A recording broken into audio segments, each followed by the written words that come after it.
مردوں کے لیے مسجد میں نماز افضل 28 گنا، اور عورت کے لیے گھر کی نماز مسجد سے افضل، گھر کے صحن کی مسجد سے افضل، دالان کی صحن سے افضل، کمرے میں اس سے افضل، اور کمرے کی کو بغلی کوٹھڑی ہے تو اس میں سب سے افضل۔ یہ احادیث نبی ہے۔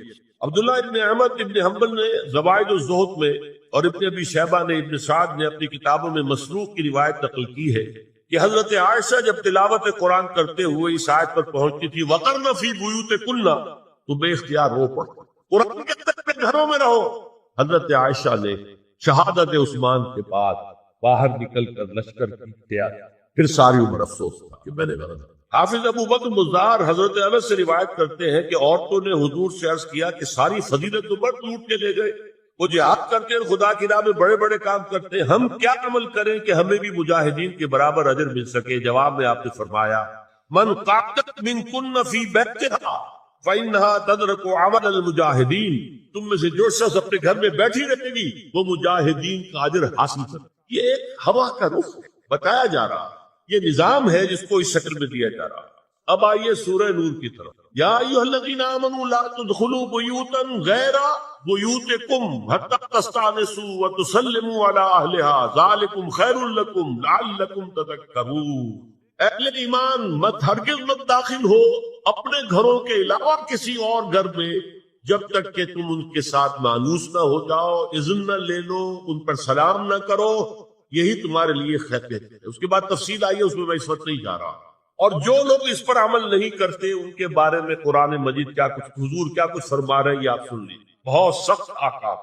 عن ابی ہریرہ رضی اللہ عنہ ان رسول اللہ صلی اللہ علیہ وسلم قال لو ان امرا اطلع عليك بغیر اذن فخذفته بحصاة ففقعت عينه ما كان عليك من جناح، متفق علیہ، بخاری اور مسلم دونوں کی۔ اگر کوئی شخص تمہارے گھر میں بغیر اجازت کے داخل ہو جائے اور تم اس کی سزا کے طور پر اس پر کنکریاں پھینکو اور اس کی آنکھ پھوٹ جائے کنکری سے تو تم پر کوئی گناہ نہیں۔ بغیر اجازت کے گھر میں آ گیا ہے، بغیر اذن کے، بغیر استئذان کے کنکریاں مارو اور کنکری سے آنکھ پھوٹ جائے، فما كان عليك من جناح، کوئی حرج نہیں۔ اب آ رہی ہے اصل آیت، قل للمؤمنین یغضوا من ابصارهم ويحفظوا فروجهم ذلك ازكى لهم ان الله خبير ما يصنعون وقل للمؤمنات يغضضن من ابصارهن ويحفظن فروجهن ولا يبدين زينتهن الا ما ظهر منها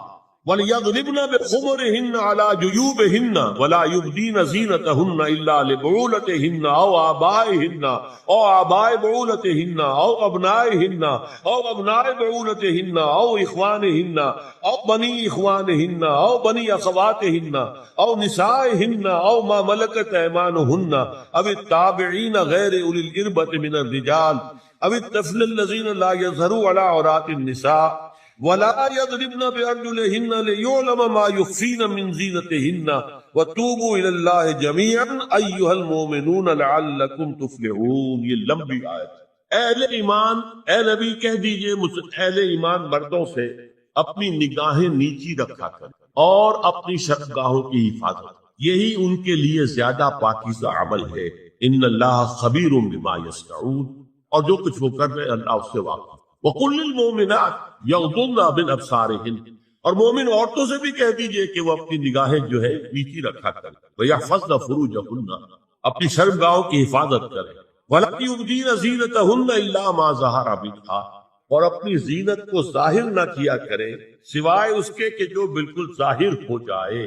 قُلْ لِلْمُؤْمِنِينَ يَغُضُّوا مِنْ أَبْصَارِهِمْ وَيَحْفَظُوا فُرُوجَهُمْ ذَلِكَ أَزْكَىٰ لَهُمْ إِنَّ اللَّهَ خَبِيرٌ بِمَا يَصْنَعُونَ۔ نوٹ کر لیجئے کہ یہ کہاں ہو رہا ہے؟ گھر میں داخلے کے بعد، گھر میں داخلہ اجازت سے، اور داخلہ ہوگا صرف محرموں کا، گھر کے اندر جو ہے وہ نامحرم تو نہیں آئے گا۔ یہ میں آگے بیان کر رہا ہوں۔ وَقُلْ لِلْمُؤْمِنَاتِ يَغْضُضْنَ مِنْ أَبْصَارِهِنَّ وَيَحْفَظْنَ مِنْ فُرُوجِهِنَّ، اور کہہ دیجئے مومن عورتوں سے بھی کہ وہ بھی اپنی نگاہیں جھکا کر رکھیں اور اپنی شرمگاہوں کی حفاظت کریں۔ وَلَا يُبْدِينَ زِينَتَهُنَّ إِلَّا مَا ظَهَرَ مِنْهَا، محرموں سے پردہ کیا ہے؟ محرموں سے اس کا نام ستر ہے، عورت کا پورا جسم ستر ہے سوائے چہرے کی ٹکیا اور یہ ہاتھ اور یہ پاؤں، بس۔ کیا مطلب ہے؟